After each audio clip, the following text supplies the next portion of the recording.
Hey guys, welcome back to the channel. My name is Joey. We have some unfortunate breaking news. Not this Saturday, but next Saturday was supposed to be T.J Dillashaw's return against Cory Sandhagen. T.J Dillashaw just announced he suffered a cut on his eyelid in training, and he won't be able to make the fight on May 8th, and I'm super disappointed. This T.J Dillashaw-Cory Sandhagen fight was a fight that I've really been looking forward to. Even before they announced it, I said this was the fight to make. This was a borderline number one contender fight at bantamweight.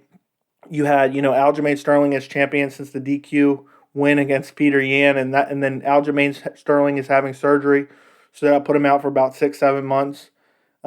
So this was kind of like the number one contender fight to see who was going to fight for the belt next after that Peter Yan versus Aljamain Sterling fight kind of resolved itself.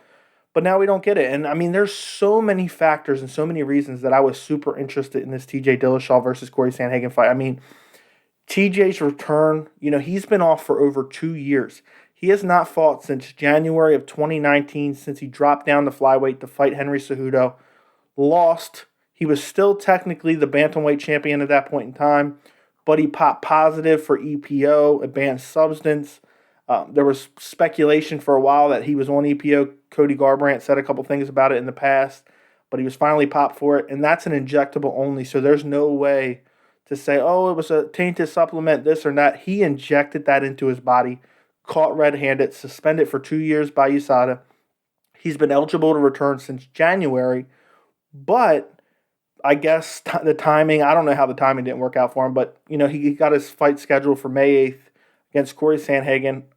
Cory Sandhagen has looked hot as of late. I mean, look what he did to Frankie Edgar. The fight before that against Marlon Moraes, he just looked on fire.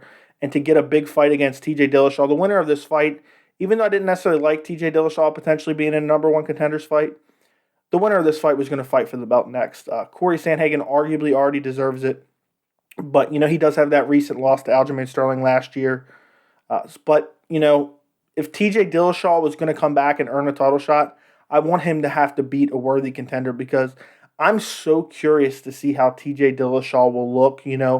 Maybe he's not on the EPO anymore. Maybe he was on it his entire career. We don't know. And after 2 years off, especially they're going to be keeping a closer eye on him now, that he's been busted once. And I think if you get caught twice with a USADA violation, I think it's like a 4-year suspension. So that's basically a career ender at that point. So I don't think he wants to get caught again. So it's going to be interesting to see, how he would return, especially against the top guy. Would he have ring rust? How would it look? And the fight was just amazing stylistic-wise. Look at Cory Sandhagen's footwork and striking, T.J. Dillashaw's footwork and striking. Both guys look phenomenal in their, most recent fights. Obviously, T.J. had the loss to Henry Cejudo, but before that, at bantamweight, he looked very, very good in the Cody Garbrandt fights. So, man, I'm so disappointed in this fight. This was almost here. I mean, just a little over a week away, and this fight was finally supposed to happen. Supposedly, the new main event the UFC is targeting is Marina Rodriguez versus Michelle Waterson, which is an okay main event, but it's still nowhere near what T.J. Dillashaw versus Cory Sandhagen was for me. It's just nowhere near on that level. It's a decent women's strawweight fight, but come on. I know it's last minute, it's 2 weeks' notice. I think this fight was already on the card, probably the co-main event. I'm not 100% sure. I just jumped on to make this video as soon as I saw the news. It is what it is. Hopefully, I'm very hopeful that they just reschedule T.J. Dillashaw versus Cory Sandhagen. Dillashaw only has a cut. They can stitch that cut up. Maybe he heals for a month or so, let it heal up. I don't know how long it will take. It's pretty nasty. I'll throw a picture in here. I saw it. He posted it on Instagram, so I'll throw a picture in here. But hopefully that fight, I want that fight badly. I want T.J. Dillashaw versus Cory Sandhagen. There's nobody else I want to see right now. That's just a fight to make. So hopefully they reschedule that for maybe, June, July. Sooner the better. But, bantamweight's log jam right now with the whole Aljamain Sterling, Peter Yan controversy. There's been speculation of the UFC potentially making an interim bantamweight title, but I don't really think that makes sense if Aljamain Sterling is only going to be out for 6 months.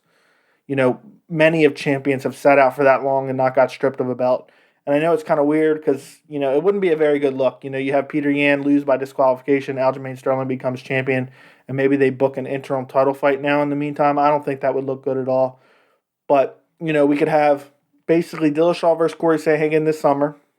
The winner of that fight can fight for the winner of Aljamain Sterling versus Peter Yan, which I definitely suspect it will be Peter Yan because Aljamain Sterling's path to victory in that fight was grappling, and Peter Yan out-grappled him every step of the way, took him down multiple times. Now I'm just getting off on a tangent about that fight, but that was an amazing performance by Peter Yan. The bantamweight division has never looked hotter right now. You got Pedro Munoz, Cody Garbrandt, Sean O'Malley, T.J. Dillashaw, Cory Sandhagen, Aljamain Sterling, Peter Yan. It's just bantamweight division looks amazing right now. I can't wait to see what happens. Hopefully, we still get T.J. Dillashaw versus Cory Sandhagen. If not, I'm going to be super devastated. But I just wanted to do a quick video on the breaking news, share my disappointment, see what everyone else thinks. Let me know how you guys feel about this. Do you want to see Cory Sandhagen fight someone else on that same event? Or would you rather, I would much rather them put Cory Sandhagen versus TJ Dillashaw at a later date rather than trying to rebook someone against Cory Sandhagen. But let me know what you think in the comments. Thank you so much for watching the video. Make sure to like it. Make sure you're subscribed, and I'll see you in the next video.